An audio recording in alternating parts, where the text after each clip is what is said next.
Party people, what's good? Welcome to the Fantasy Baseball Today podcast. It's another Wednesday, another hump day, December 15th. My co-host, former San Diego Padre, most notably Boston Red Sox, Texas Ranger, World Series champion.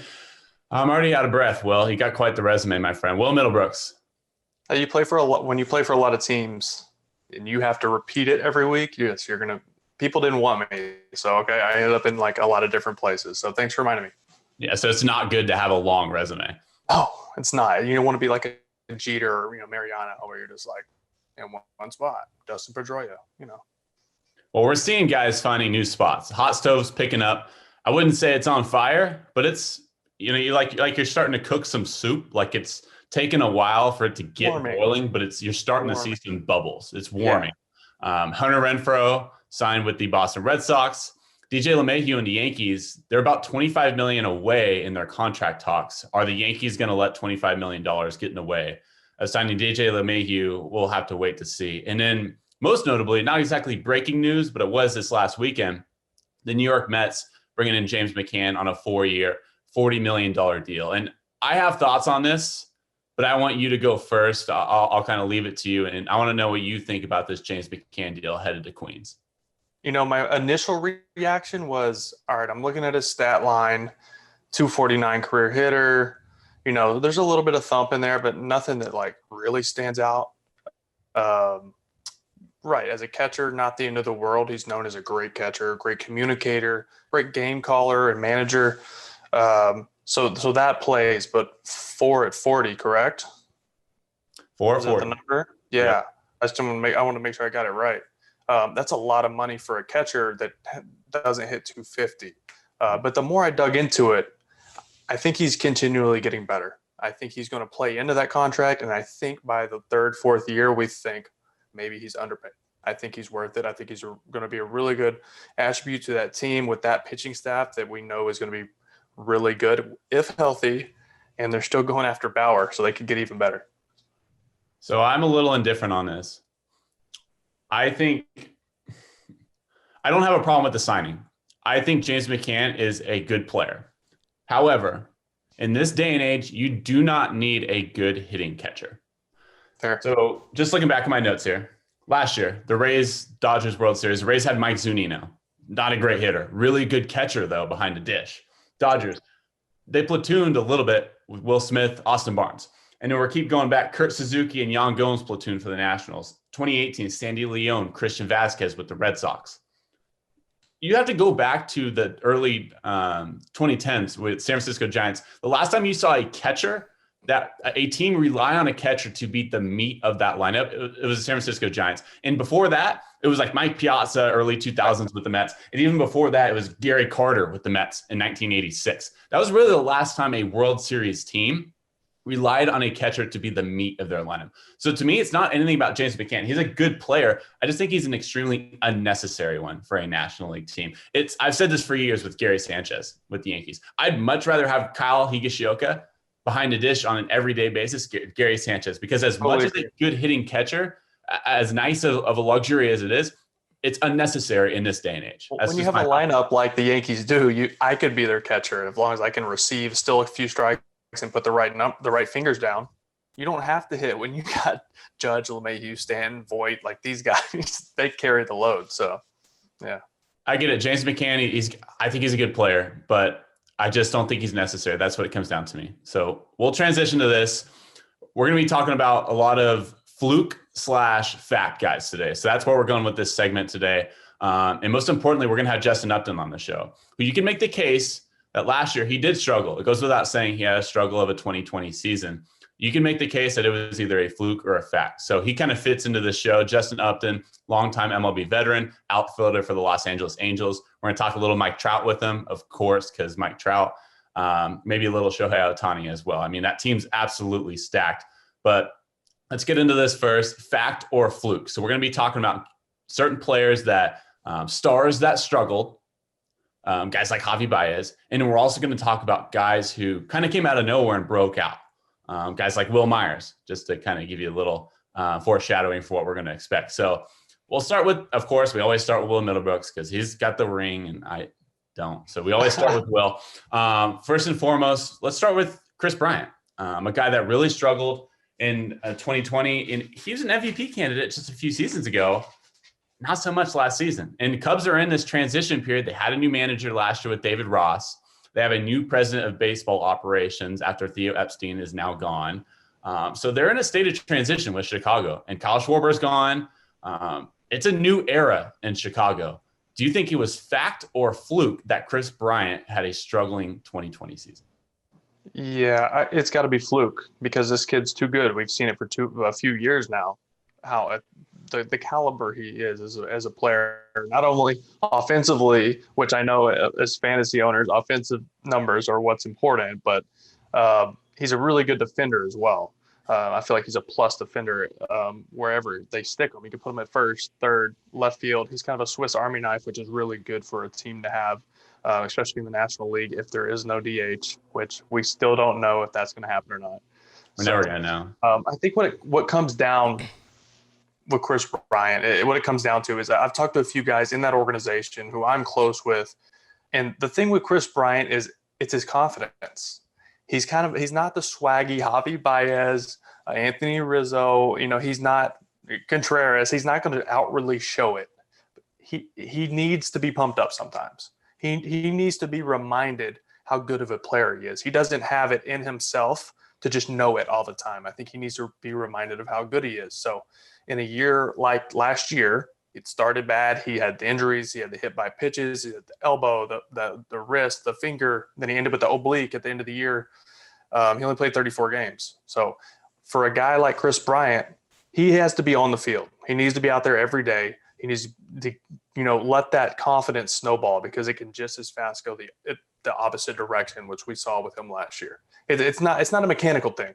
He's got probably the most simple setup load point from A to B in the game, short swing. But he's through the zone so long. He's got the best bat path in the league, in my opinion. This just comes down to the mental side of the game. Yeah, and I think you hit it on the nose when it comes to mental because I can really relate to Chris Bryant. I'm pretty much Chris Bryant of CBS Sports. I'm gonna try that. When I was playing, I had to see success before I experienced success. It's a real thing, and maybe it's a self-conscious ego type thing. I don't know what it is, but I had to see it before I could experience it for myself. That was just it was a lower level, but that was just for me. And even in the work that's industry, a real thing at any level. Even the superstars go through that. Any work industry, it doesn't matter if you're in working the drive-through at a McDonald's. If you aren't seeing success, it's going to be really hard to get any kind of stride. And so when you're looking at Chris Bryant, I'm not going to say it's fact. I'm going to say it's somewhere in between. I'm not going to say it's fluke either. I think he's somewhere in between. I don't think he is someone that you can rely on an everyday basis to be your number 3 hitter because of the reasons you just mentioned. Even if he's healthy? Even when he's healthy, because I want a guy that has that, we talked about it yesterday, that Black Mamba mentality. I'm better than you. I don't think Chris Bryant brings that on an everyday basis. I need my 3 hitter to bring that on an everyday basis. And when you're looking at his stats, when you're looking at his analytics was decent last year. I mean, his strikeout percentage was up and his walk percentage was down. Those aren't great. But when you look at his exit velocity, 86.1, it was right around his career average of 87.9. Little downtick, but not much. His barrel percentage has gone down each year since 2016, which is a little concerning to me. So for those reasons, I think he's somewhere in between. I can't pencil him into my number 3 hole every single day, though, because he doesn't have that mentality. I agree. I can't argue that. You do have to hit in the meat of the lineup on a big league team, on a contender. You have to have that killer mentality. You got to have that swag. You need it because on an everyday basis, it is a grind against, and you're going to get the best of every pitcher you face when you have the name Chris Bryant because it's a target on your back. You're one of the best players, known as one of the best players in the league. So you have to almost trick yourself to I got it. I got it today. Even if I'm 0 for 10, 0 for 15, I got it. I'm going deep twice with a couple doubles, a couple web gems. You got to have that mentality. Who was your guys' killer for the Red Sox? The guy that just had that mentality, I'm better than you. It didn't even matter if he Poppy, said dude. Poppy. Is that a real question? Yeah. Big Poppy. Yes. He honestly, I mean, he told us I'm can hit a 100-mile-per-hour fastball until I'm 80 years old. He's like, you will never, ever be able to throw a fastball by me. I can react to the off speed, but you could literally throw, if you throw 110 miles an hour, I set my dial to 112 and I'm always ready to hit the fastball, and I will not miss it because I'm as good as I am. And that's Big Papi, and that's why he was one of the best DHs of all time. One last kind of tidbit with Bryant I found really interesting before we move on. Everything was pretty much down when you talk about barrel percentage and hard hits. One that was up was his launch angle. Maybe he has someone in his ear telling him, you need to get the ball in the air a little bit more. Maybe that's playing with him a little bit. I don't know. It was a career high in launch angle. Yeah, I mean, that's a good point. I mean, I could be I could be wrong when I say it's not mechanical. Maybe, somebody tinkered with his swing, but he doesn't need more launch. He automatically has like really good posture to the ball. I'm getting technical now, it's hitting, but like he has a natural uppercut swing. So he doesn't need more. So if he is trying to get more, which I get it in a windy city playing in Chicago, it's either going to play like the biggest park in the world or the smallest. It depends on the wind direction. When the wind's blowing out, if you hit it in the air, it's going to land on the street behind the stadium. That's just how it is. But back to my main point, he has launch in his swing naturally. He needs to get back to just his natural fundamental swing and just see ball, hit ball, because he's got it. We got another guy on this list. Moving on for Chris Bryant here. You're going with Fluke. I'm going with somewhere in between.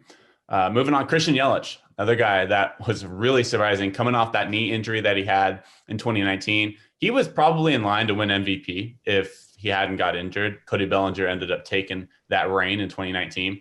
Came back in 2020 and struck out. He struck out a lot compared to his career numbers.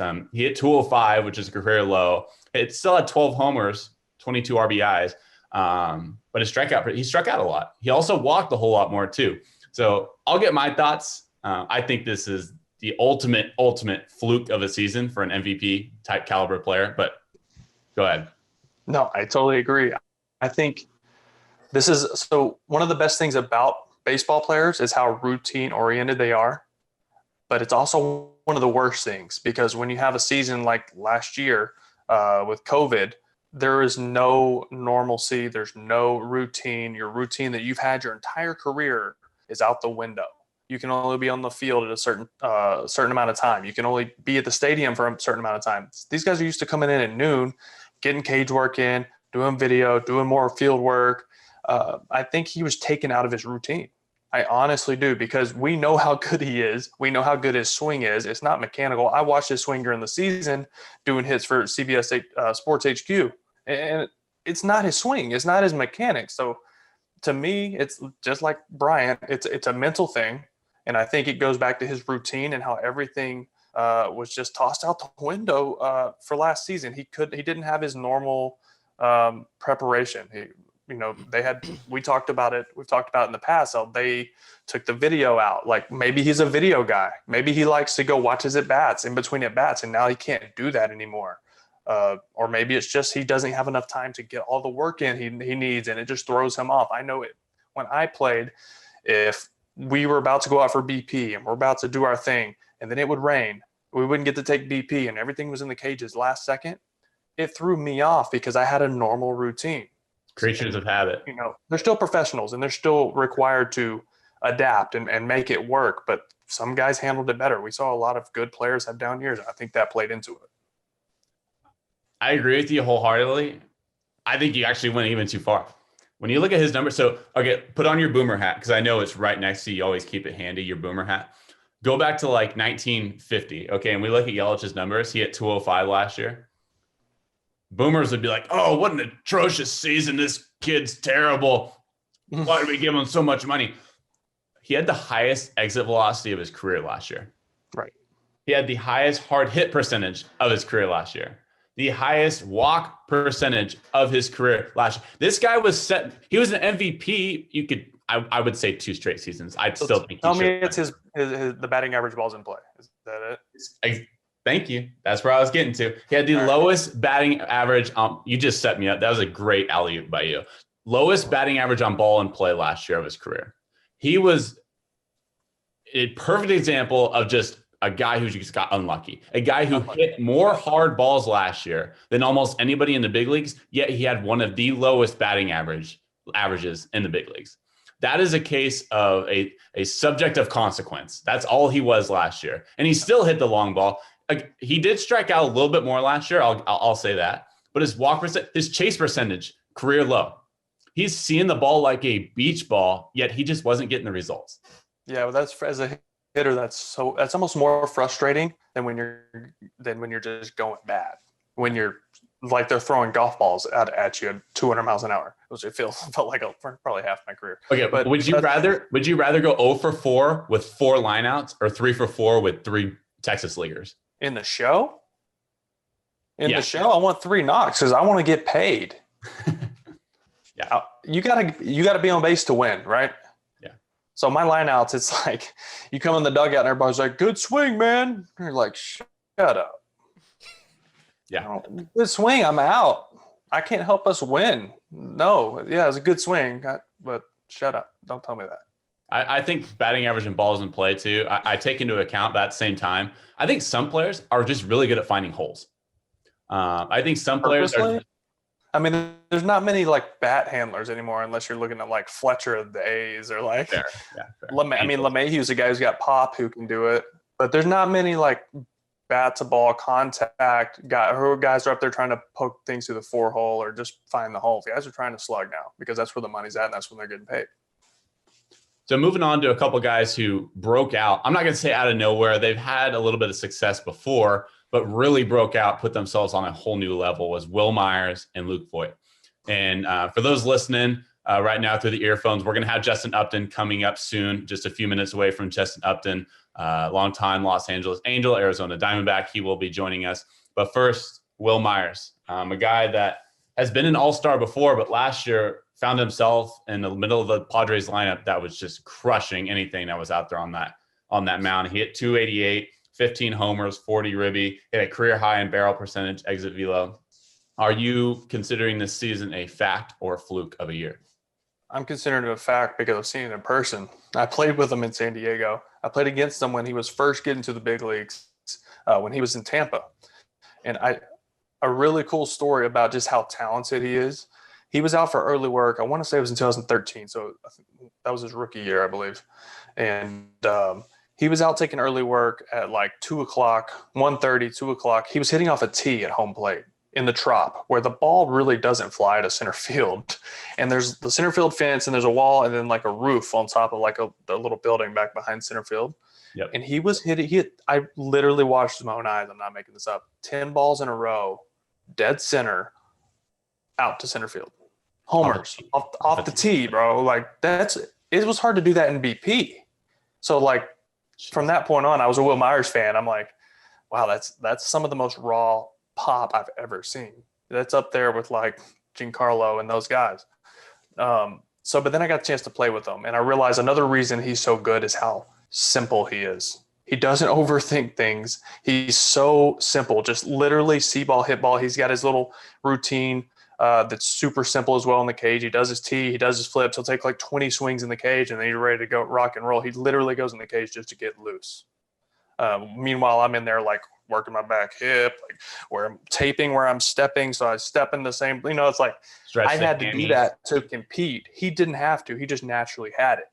And on top of him being that talented, I think he doesn't have any pressure on him anymore. The last couple of years before this year, there was pressure on him to be the guy, to be the stud in that lineup. And now Hosmer, Machado, Tatis, Grisham, like there's so many guys contributing that he can just sit in the background on the back burner and play his simple baseball, like see ball, hit ball, no pressure. If I don't get a knock, no big deal. I got guys making $200 million going to pick me up here. That's the best mentality to have, and that's why he's having so much success, and that's why it's a fact. Which is why I agree, because it really depends on what your version or your definition of fact or fluke is. I think it's a fact because I think he's much better than his 2019 self was. He's not very similar to Chris Bryant. I don't want Wil Myers hitting 3 for me every day. I don't even want him hitting 2, 3, 4. I want him hitting 6. I want him being completely free of his mind. Because like you said, he's a very simple guy. He shows up to the He's park. going to be free-minded regardless of where he hits, but He calling it. I mean that in a respectful way. I'm not like talking about it. I just Cody mean like Bellinger playoff he's meme. so carefree. Yeah, he's so carefree. You could hit him wherever, and that's just part of what makes him a good ball player. And that works for some players. Like some people don't want the analytics. Some people don't want these extra numbers. Like they just want to keep it simple. I want Will Myers keeping it as simple as possible because I think when he has too much stuff and too many expectations, that's where he goes off his rocker. Give him a picture book of like everything and just let him figure it out. Like he doesn't need words. He doesn't need like complexity. Just give him a picture book and he's good.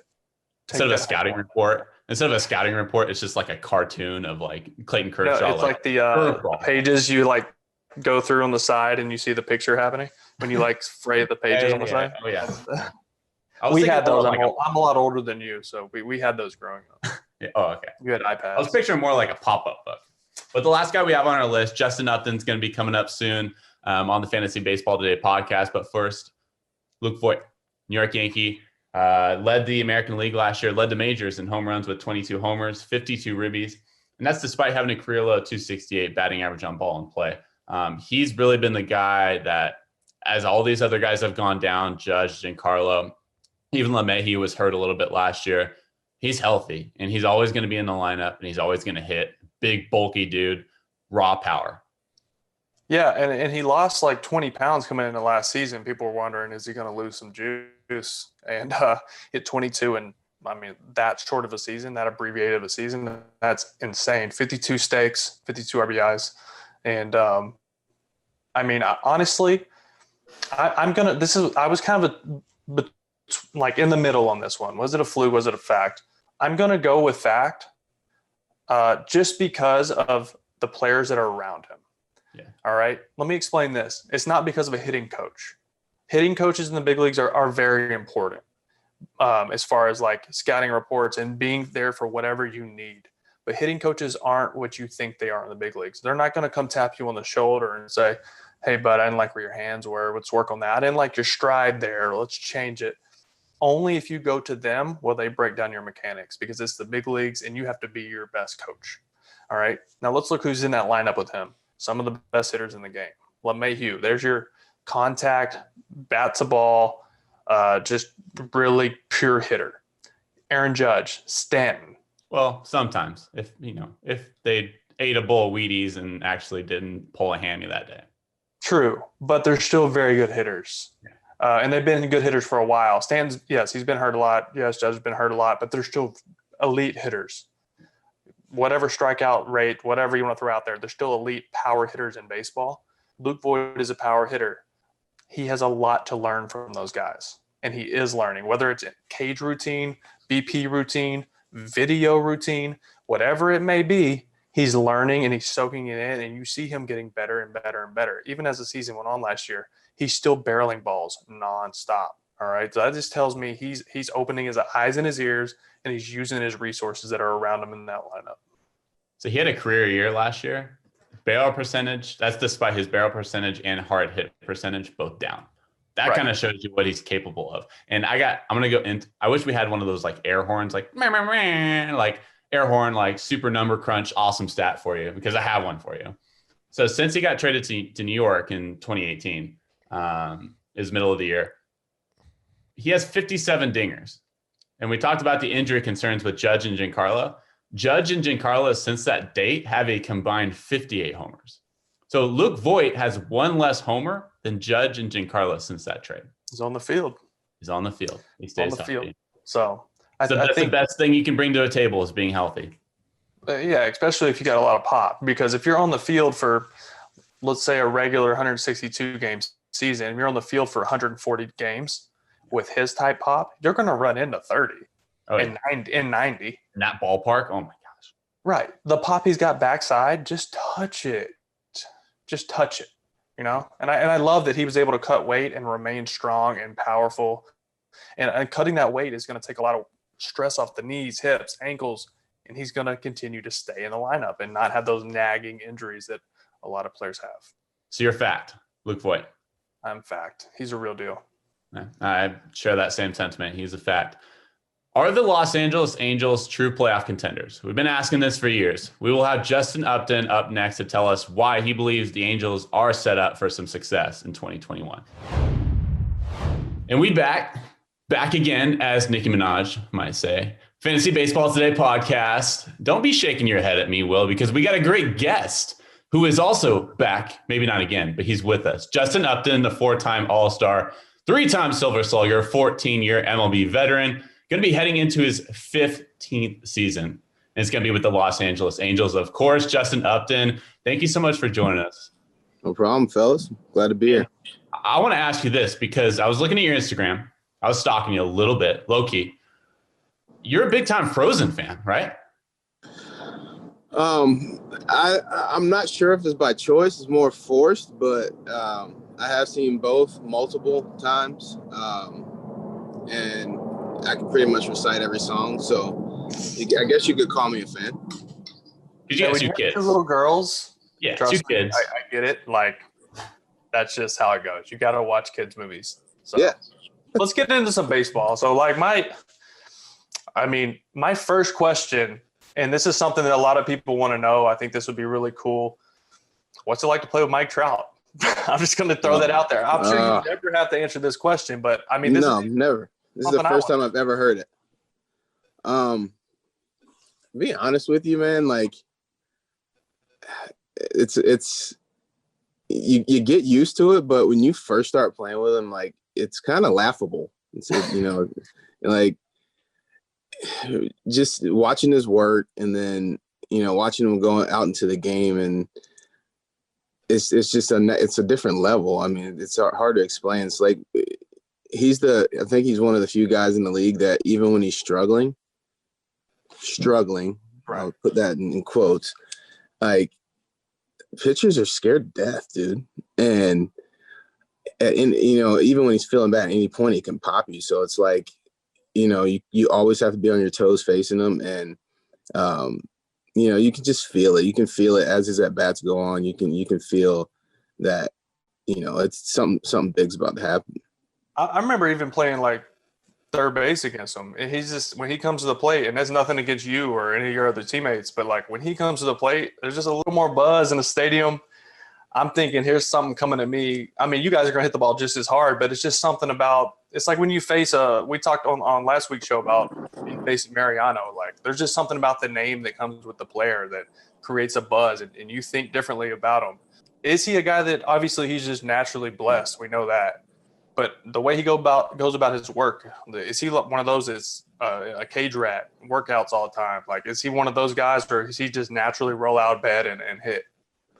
Well, I think it's a combination of both. Like, if he really wanted to, he could just roll out of bed and he'd still be the best player on the planet right now. But he does work. I mean, dude gets in the weight room. He, in his cage work, he's very very punctual about it. I think he has a way of doing it, and like he has a feeling that he's searching for each day, and he will stay in the cage until he feels it. Let me ask you this, for your perspective, because you normally hit right behind him. Do you feel like you get better pitches to hit when he's in the lineup? No, I mean, the supreme focus is on him and him only. I don't think anybody ever looks at the on-deck circle and goes, I'll pitch to him, or, I'll try to get the next guy. Or with him being on base, obviously it helps. He gets on base, at a pretty heavy clip. So it does help, when he's on base and they don't have open bases to pitch around or to be really careful. But I mean, just his presence in the lineup definitely, makes a world of difference. When you're going into a game against a pitcher, you faced them in the past, you see the chase rates, you see what you're doing well, because you always see as a hitter, you don't want to build your plan or approach at the plate to the pitcher's strengths. You want to do it to your strengths, because if you build it to a pitcher's strengths, here comes the chases. You're gonna buy into what they want. So do those numbers help you build your plan? Yeah, I mean, I think if you're struggling on a break, like on a curveball specifically, I know you like to keep it simple too. So it's like, more simple the better. So the less numbers, I get it for sure. But if I look at and I'm chasing curveballs down, and I've been doing that for a month. Of course, I look at this guy and I go, all right, well, he's got a good curveball. I got a pretty good idea what I'm going to get. Right. And they have these numbers in front of them too, and they're like, they have chase numbers. I'm going to attack that. Okay. Right.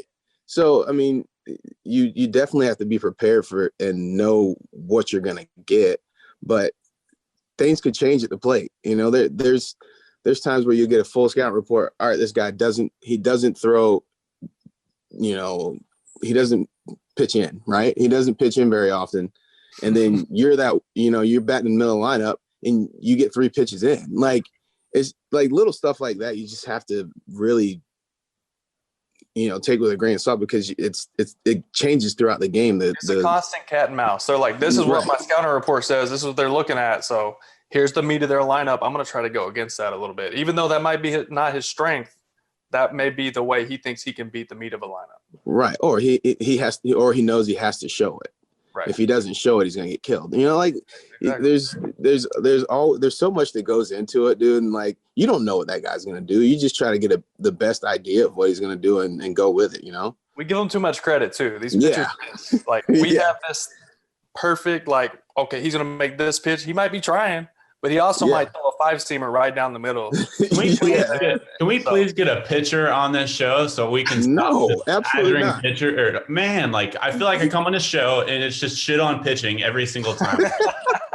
I'm tired of it. Like we need to get some arms on this show. I'm tired of it. Think about it this way, though. Think about it this way, though. If pitchers are smart, we'd never get hits. That's true. Pitchers overthink, man. Yeah. So that's true. I'll give you that. That's why we have a job. That's why we're so smart. You think about this, though. Half the guys in the league are throwing 95 to 100 and with a nasty breaking ball, and somehow we're getting hits. It ain't because we're that good. It's because you guys are doing something wrong. I think there's every hitter in the league goes, oh, give me 95 to 100 with a dirty breaking ball and a split and see what I do with it, Yeah. But, you just got to let the pitchers do what they do. One thing I noticed too, because I was looking at your stat line. Okay, so you were an all-star in 2009. And then 2 years later, you became a real true MVP candidate with Arizona.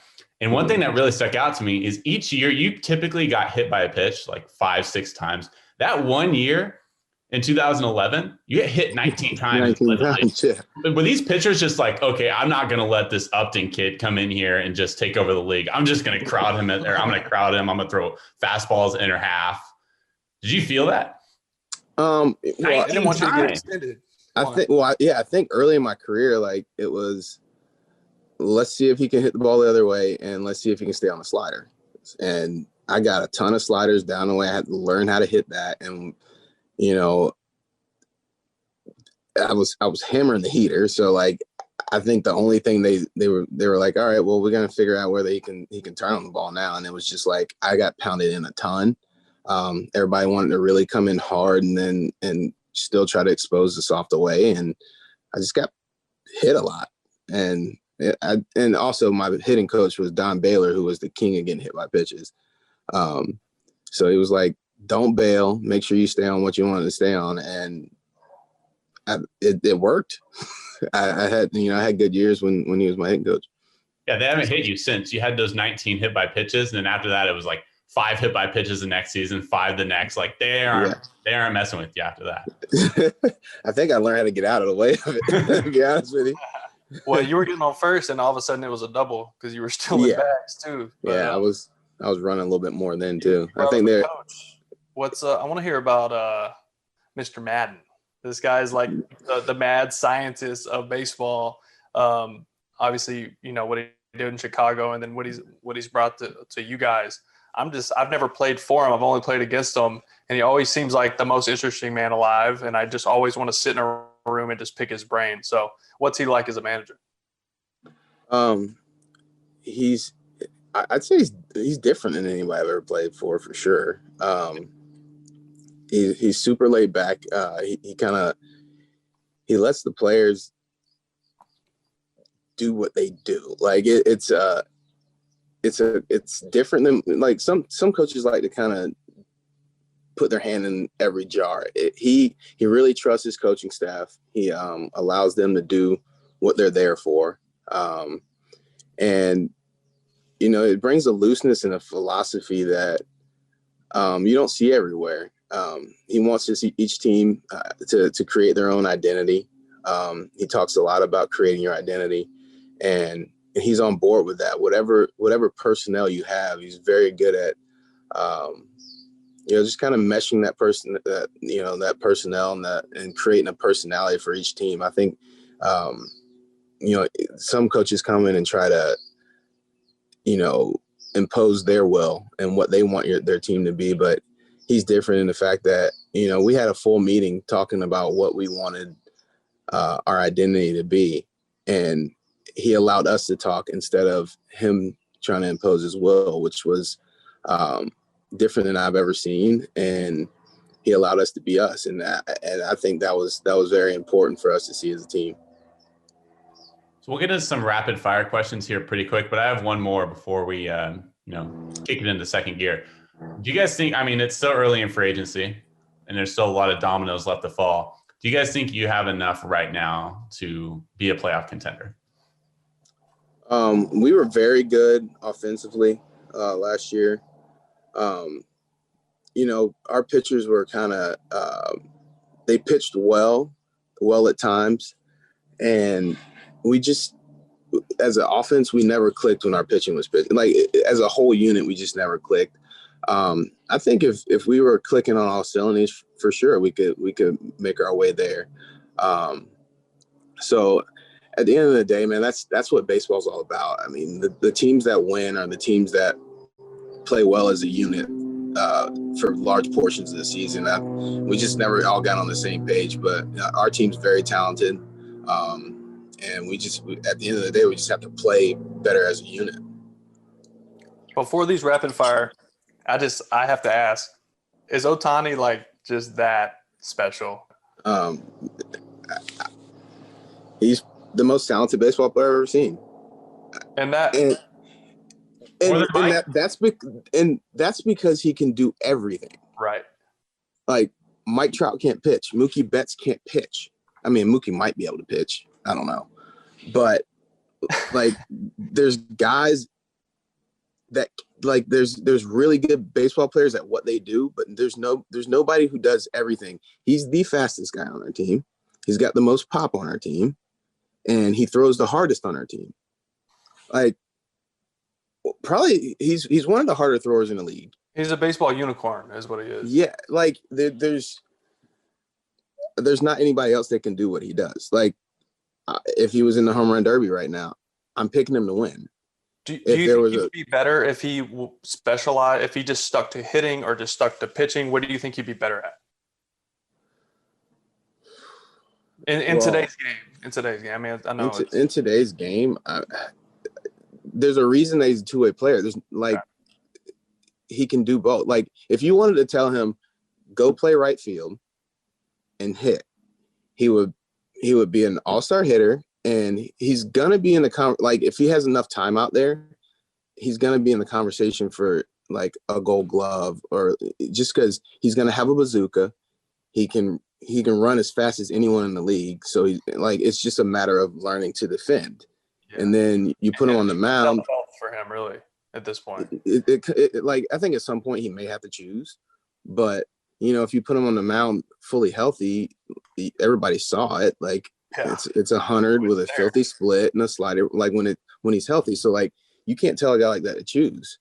And you got to utilize both as long as he's got the tools for both. Exactly. Like, that's cool, man. You get to play with, I mean, between Trout, Ohtani, and Pujols, I mean, Rendon's nobody to turn your nose at either. Like, you guys have team. You guys are stacked.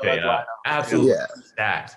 And when you, like, I played with, it's crazy because, like, I played with Cabrera, I played with Pujols, I played against Pujols when he was like in his prime, but like being able to play with him, like, even Pujols, like, it's later in his career, but this dude, when you just like, you watch his work and then like the way his brain works at the plate is just next level. And like, I've had a pretty special career because I've had a chance to be around like three of the greatest hitters you're ever gonna see, Sure. and you can tell why they're different.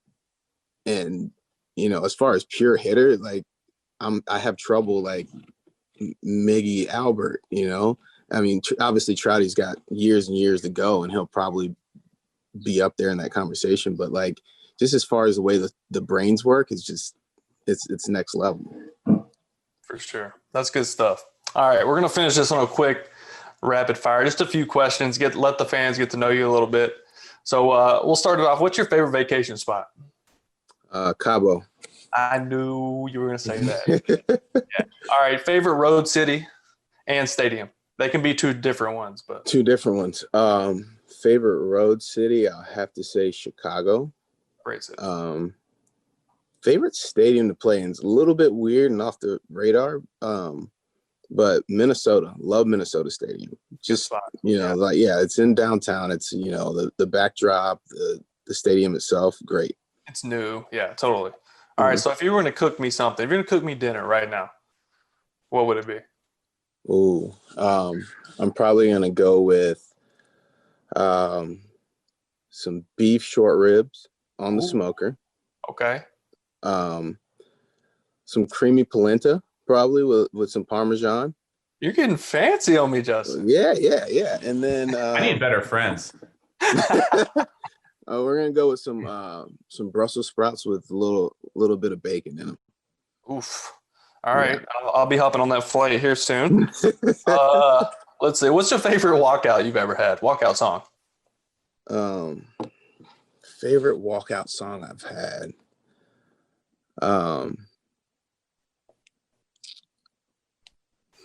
Dang, that's tough, dude. I've had a lot of really good ones. I've had a lot of them. I change it every year, so like that's. Yeah, you're not that guy who has the same one all the time. No, I'm not. Whatever's hot. Whatever's hot. So. Okay. Yeah. Remember your first walkout song in the big leagues? No, I have no clue what I walked out to in 07, dude. I don't even know if I picked it. All right. Two more. One teammate that you would not quarantine with and why? One teammate I'm not quarantining with. Probably Will Middlebrooks. Okay. It's so funny you said that. That's a lie. That's a full-on lie, Justin. Jackie picked you to quarantine with. So you're either really good friends with people or they hate you. Justin knows I can take the criticism. It's fine. All right. Give me one thing on your bucket list you haven't done yet. My bucket list I haven't done yet. You know what? It's kind of weird, but I haven't been to Hawaii, and I really want to go to Hawaii. Definitely. I don't know why I haven't been. It just never works into the off season, but I want to go. I want to do the island life for a couple weeks, play golf. And, yes. I heard the golf's amazing. So I got a couple spots. I'll text you. I got a good spots over there. Yeah, for sure. I got one more before we let you go. Of course you do, Danny.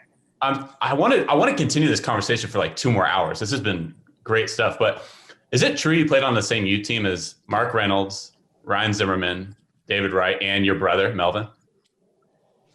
Yeah, that one team. So yes and no. So that squad was assembled, and it was a fall ball team. So we used to travel around all the showcases and stuff. I was on the team, but those guys were at the age of being like scouted and drafted and stuff. I was 8th grade freshman. So like, did I get in games? Yes. But I wasn't like a star like those guys were. So like I'd practice, I'd be with them on the weekends and stuff. And I was there, and it was almost like a taxi squad player. Like if one of the guys needed a day and needed a blow, like I'd go out there, but like I wasn't a guy. I feel so bad for these 14, 15-year-olds rolling up to the park, and they look on the other side, and you have Justin Upton, Melvin Upton, Mark Reynolds, Ryan Zimmerman, and David Wright on the other side. I mean, I would just pack my bags and leave at that point. Like, no shot. No shot. Justin Upton, longtime MLB veteran, going to be coming back hungry this next season with the Los Angeles Angels. Jay Up, thanks so much for joining us, man. Wow. Talk about an absolute bomb. Shohei Ohtani, the best player Justin Upton's ever seen. Does that surprise you at all, considering he's teammates with Mike Trout, as you called him, the Jesus of today or whatever? Yeah, well, whatever. So, yes, it does surprise me. It does surprise me because Mike Trout is like Mike Trout. He's Mike Trout. How else you say it other than he's just Mike Trout? And he will go down, in my opinion, as the best player in baseball. But I love that Justin said that about him because what did he say? But Trout can't pitch. Trout doesn't throw 99 with sink, a split, and a good breaking ball. That's a good point. I want to see Ohtani healthy. I do want to see him be able to continue to do both. I asked Justin, do you think he should be able to specialize? Should he just stick to hitting or stick to pitching? He's like, why? If you can do both as above average as he can, why not do it and go down in history as one of the best players in the game? Yeah, I think you can make the argument that you're probably going to be a better hitter if you stick to hitting, a better pitcher if you stick to pitching. But if you have the talent, why the hell not? I mean, handful of guys all time that can do that. So yeah, there's a handful of guys who've ever been able to do that at this high of a level. Do it as long as you can, man. Do it. That's so cool for the game, and the game needs more like this to get people's attention so people continue to watch it. We're about a little more than a week away from Christmas. Are you busy next Wednesday? Are you down to do this one more time? Maybe a couple more times? Am I busy? Yeah. No, never. No. I'm always down for this. I love this. I say it every episode. We're talking baseball in December. I'm a happy man. It's a date. Next Wednesday, we'll do it again. Fantasy Baseball Today podcast. For my colleague, my co-host, Will Middlebrooks, myself, thanks for joining us. Fantasy Baseball Today podcast. We'll be back with you next Wednesday. Frank and the boys will be back as soon as this week. See you guys.